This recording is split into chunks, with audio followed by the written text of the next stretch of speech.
Millard County is home to some of the best OHV opportunities, not just in Utah, but in the country.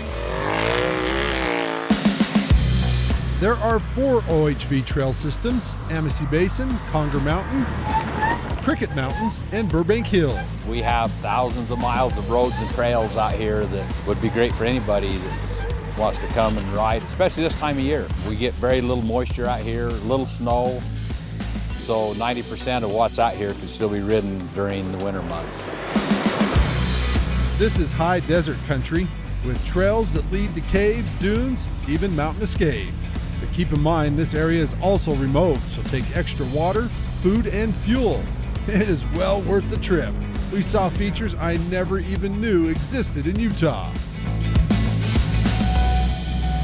So we're headed to what's called Pavment Butte. It's an extinct volcano that was pushed up during when Lake Bonneville was covering this area. There's 4 or 5 good features on this little butte out here. That's pretty cool. I've never seen that formation here in Utah. Yeah, there's not anything else like it. This magnificent cliff, called the Lace Curtain, formed when the Pahvant Butte volcano erupted some 15,000 years ago out of the waters of old Lake Bonneville. The wave action cut this massive vertical cliff. It erupted, the hot lava started coming over the edge, the wind blowing against it, cooled it so fast that it just locked it in place. And that's what you see. It looks like it's dripping down the face of the or this whole wall. We're about 10 miles from Fillmore, so it's not a bad jaunt to get off in Fillmore, grab some lunch, come out here and enjoy. We've got a nice little parking area right here, and come and see what this is. Kind of a cool formation. Oh, it's awesome. Really, we know of no other place in the general area here that has anything like this. As we made our way around Pavment Butte, a feature on the east side caught my eye. From afar, it looked like Stonehenge on top of the butte. It turns out it is man-made. Back in 1923, a guy by the name of A.J. Hood was going to build a wind generator, generate electricity here.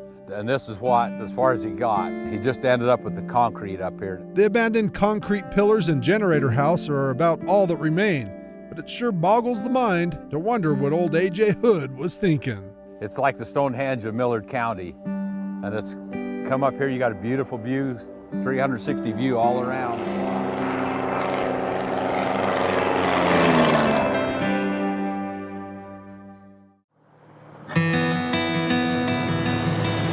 Our last 3 destinations are, in my opinion, a must for any visit to Millard County. Hidden away in the House Range, 50 miles west of Delta, is one of the highest cliffs in North America, Notch Peak. I mean, this is one of the most amazing mountain shots I think we have in the state. There's very few places you see in Utah where you see these kind of peaks, limestone peaks surrounded by granite stone like this. And if you put this in perspective, Two Angels Landing at 1,400 feet, this is twice as high at 2,800 feet, being the second highest sheer mountain cliff in the U.S., only second to El Capitan. So this is a real gem in Utah. The House Range has a subtle but complex topography that offers outstanding opportunities for hiking, hunting, and rock hounding. Many of the narrow, deep canyon bottoms offer outstanding OHV opportunities. You might see deer, coyotes, and even a few wild mustangs. You can bring families or friends out here and find lots of things to do that's not very expensive. I mean, just sitting around a fire or having a picnic or going to trilobites, the caves, the kids, grandkids just love that kind of stuff. It's better than Disneyland, really. Another must-see for me is the lava tubes of Tabernacle Hill, located 5 miles west of the town of Meadow. Wow, it's huge. When Lake Bonneville was here and these volcanoes erupted, between the silt and the water got trapped. And as the water here, it was cooling it, so it kept building around and around and then started coming over itself. The water stayed in here for who knows how long, and then when it evaporated, it left these hollow tubes. And kids love them. Kids love to come and climb, and so It's ideal for them to be in here just goofing around. But all I can say is wear good shoes and watch your step. Bring a flashlight, some good hiking boots, and it's probably best if you have a high clearance vehicle. Our final destination is the Devil's Kitchen petroglyphs just west of Fillmore. These basalt outcroppings hold an array of rock art. More than 100 petroglyph panels have been identified at this rich site. Some are abstract, curved, and rectangular images, and others look more like people and animals. It's got to be a sheep of some sort. This site displays a visual record spanning a long period of time, from about 6,000 to 1,000 years ago. The abstract figures are likely older, while the trapezoidal human-like figures and the bighorn sheep are characteristics of people who came later. They were Fremont, named after Utah's Fremont River.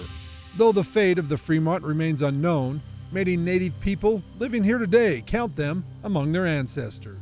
I think it's interesting is this is their journals. This is their history, you know. And I think it's held up this long is amazing. Why is it called Devil's Kitchen?